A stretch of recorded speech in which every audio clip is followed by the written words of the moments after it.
প্ৰিয়াঞ্চুক মই অকণমান যোৰহাট টাউনৰ বিষয়ে ক'বৰ কাৰণে অনুৰোধ জনাম।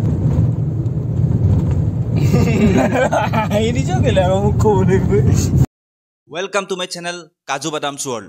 মই আপোনালোক সকলোকে বাদাম ৱৰ্ল্ডলৈ স্বাগতম জনাইছোঁ। আজি ভাদ মাহৰ শেষ দিন। মোৰ বন্ধুবৰ্গৰ সৈতে মইনাপুৰী আৰু ঢেকীয়াখোৱা নামঘৰলৈ বুলি যাত্ৰা আৰম্ভ কৰিছোঁ।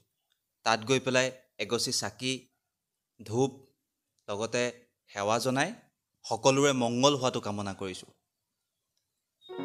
আহকচোন বন্ধুসকল।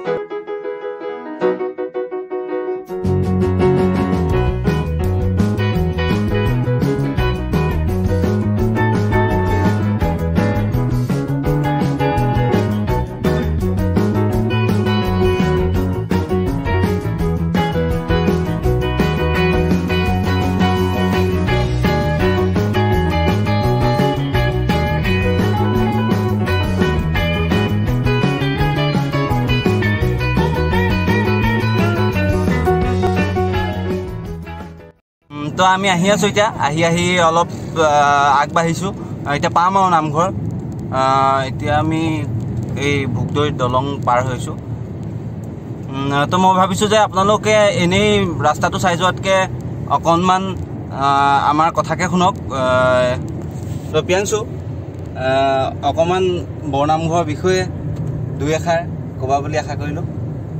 এই মাহটোত আমি যাবই নোৱাৰিলোঁ। আজি সেইটো কাৰণে গোটেইখিনি লগৰ গোট খালোঁ। গোটেইখিনি লগৰ গোট খাই আজি ঢেকীয়াখোৱা নামঘৰলৈ গৈ আছোঁ এগছি সেৱা জনাম।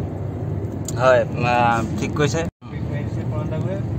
আমি যেতিয়াৰ পৰা মানে কামত ব্যস্ত হ'বলৈ ধৰিলোঁ, তাৰ আগৰ পৰা আমি পঢ়ি থকাৰ দিনৰে পৰা আমি গোটেই বন্ধুবৰ্গৰ মিলি পেলাই আমি ঢেকীয়াখোৱা বৰনামঘৰলৈ আহোঁ।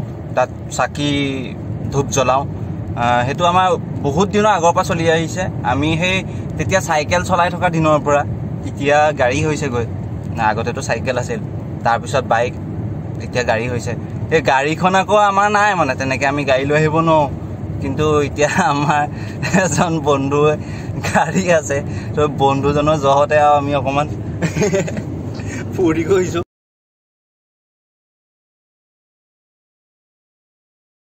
আপোনাৰ এনেই অনুভৱটো জনাব। ভাল লাগিছে আহি। মোৰ মন আছিলে আহিবলৈ, আহিব পৰা নাছিলোঁ। আজি লাষ্টত গৈ অহা হ'লগৈ। ভাল লাগিছে আহি।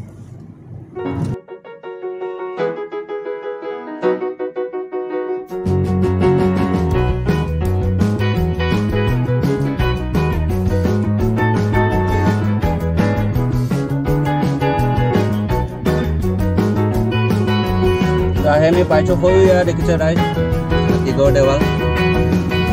আমি আকৌ পিছত কেতিয়াবা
হৈ গ'ল ব'লা ব'লা দাদা ল বেছি লোৱা চাকি চাকি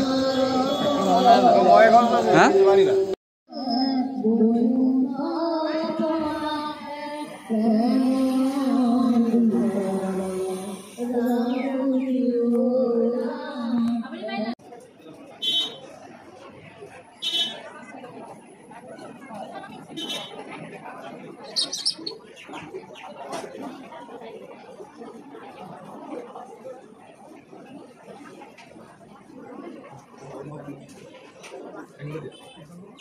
আহি পালোহি এতিয়া আমি চাকি জ্বলাম চবে চাকি আনিছে য'ৰ ঋষিও আছে ঋষিও জ্বলাব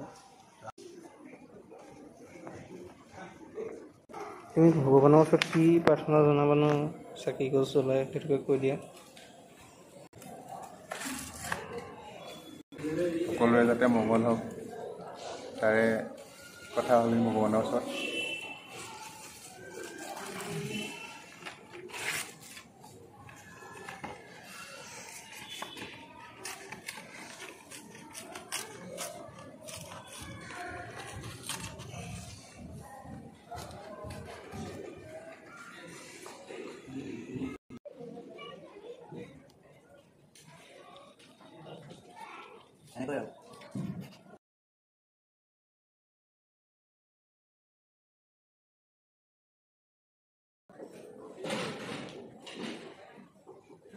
অনুভৱটো কোৱা ঈশ্বৰৰ ওচৰত কি প্ৰাৰ্থনা কৰিবা এতিয়া ভগৱানৰ ওচৰত এটাই প্ৰাৰ্থনা কৰিব লাগিব যে পৃথিৱীত যি মহামাৰী হৈ আছে সকলোবোৰ ঠিক হওক আৰু সকলো কাম কাজ সকলোৰে চলক সেইটোৱে কামনা কৰিছোঁ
ইমান ধুনীয়া দোকানবোৰ এই দোকানবোৰতে সজোৱা বস্তু কিবা খোৱা বস্তু চাকি ধূপ দানি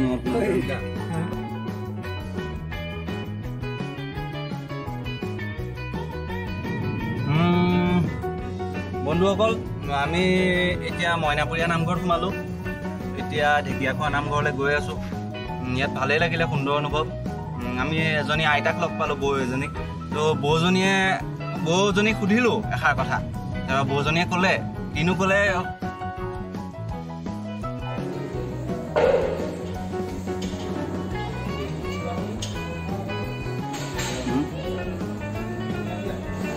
এটা ক'ৰ পৰা আহিছে হয় কেনেকুৱা লাগিছে অনুভৱটো হয় মই বালিগাঁও ইয়াৰ বোলে ভোক লাগিছে ঋষিয়ে কিবা খুৱাব মোক এতিয়া চাওমিন খুৱাম বুলি কৈছিলে শৰ্মাই তো আমি ঢেকীয়াখোৱাত চাওমিন খাবলৈ পাম বুলি আশা ৰাখিছোঁ প্ৰিয়াংশু কৈছে এতিয়া কি হ'ব কথাটো কৈ দিয়া চাওমিনটো খুৱাবা নে কি তুমি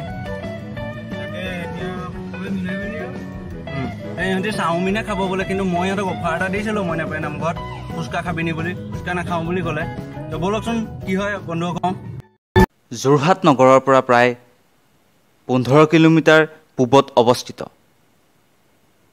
এক বুৰঞ্জী প্ৰসিদ্ধ নামঘৰ ঢেকীয়াখোৱা বৰনামঘৰ আজিৰ পৰা প্ৰায় 500 বছৰৰ আগতে মহাপুৰুষ মাধৱদেৱে এই নামঘৰ প্ৰতিষ্ঠা কৰিছিল প্ৰবাদ অনুসৰি গুৰুজনাই এই অঞ্চলৰে এহাল বুঢ়া বুঢ়ীৰ ঘৰত ঢেকীয়া শাকৰ আঞ্জাৰে ভাত খাই বৰ তৃপ্তি পাইছে। সেই ঢেকীয়া খোৱাৰ পৰাই এই নামঘৰটোৰ লগতে অঞ্চলটোৰ নাম ঢেকীয়াখোৱা হয়। মহাপুৰুষজনাই এই স্থানতে এগছি বন্তি জ্বলাইছিল। যি গছি বন্তি সুদীৰ্ঘ ৫-৬ বছৰে ধৰ্মপান ৰাইজে জ্বলাই ৰাখিছে। প্ৰতি বছৰৰ ভাদ মাহত ইয়াত ৪ প্ৰসঙীয়া পালনাম হয়। অগণন ভক্তৰো সমাৱেশ ঘটে। আজি ভাদ মাহৰ শেষ দিনত আমিও আহিলোঁ।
গোটেই ভাদ মাহটো লাষ্ট দিন আৰু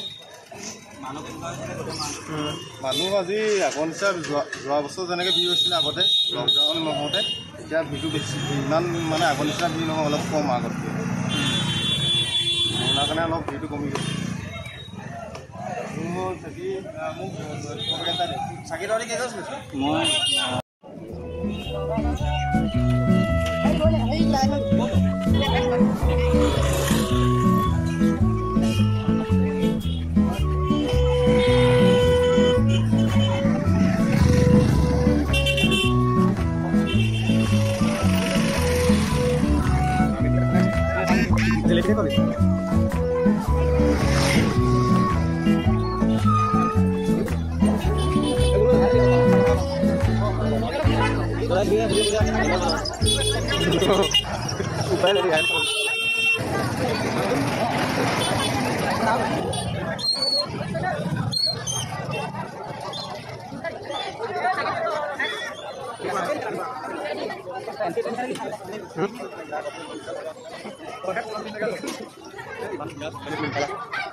আহি পাইছোহি।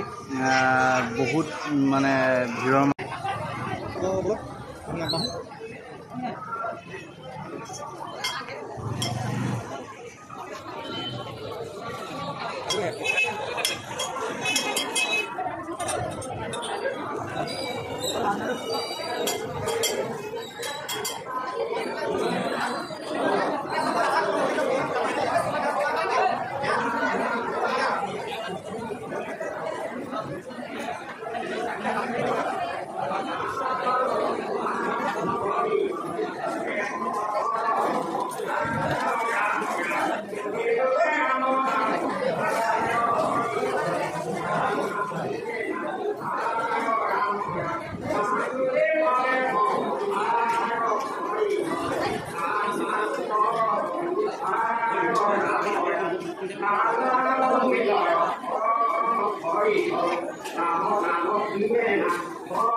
আমি চাকি বন্তি ধূপ জ্বলাম, সেৱা কৰিম।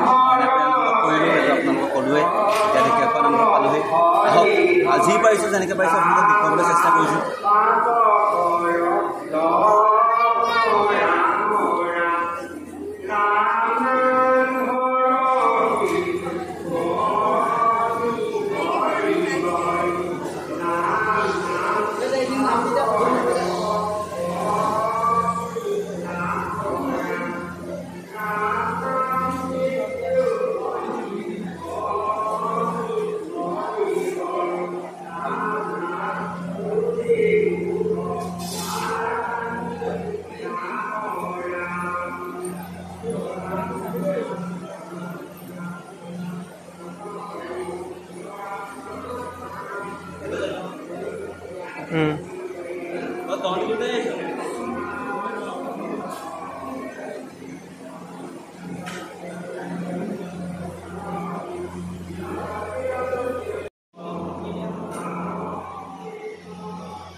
মোবাইল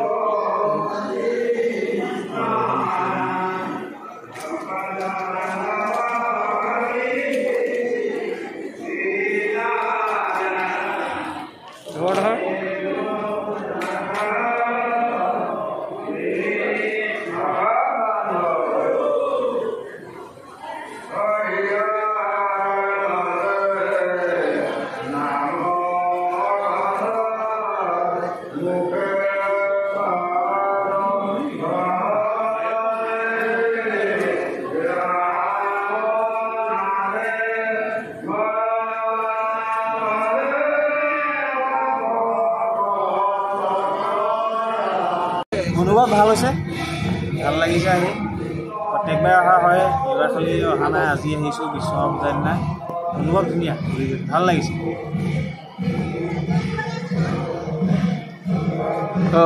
কেনেকুৱা লাগিছে দেখি আকৌ আহি ভাল লাগিছে, মানুহো হৈছে আজি, নাম হৈছে, শুনিও ভাল লাগিছে এতিয়া।